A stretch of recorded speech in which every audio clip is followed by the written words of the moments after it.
កម្មភាពក្រុមការងារយើងតម្លើង តម្លើងទូភ្លើងជូនភ្ញៀវនេះຂະຫນាតប្រភេទទូភ្លើងប្រកបចូលជាងប្រកបចូលជាងមានដូចជា200គ្រាប់ជាងច្រើនប្រភេទនៃការប្រកបជាប់ជាងមាន16គ្រាប់មាន5គ្រាប់ក៏មានហើយនេះ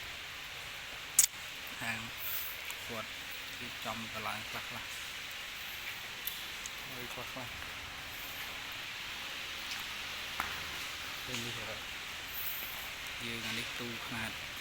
ទូធំចាប់ជាប់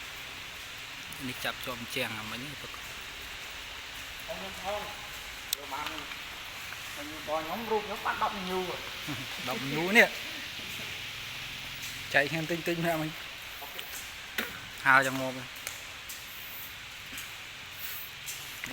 ស៊េរីថ្មីនឹងក្របស្អីហ្នឹងនេះដាក់បច្ច្រាស់ឲ្យសារយើងស្រួលក្នុងការតចេះ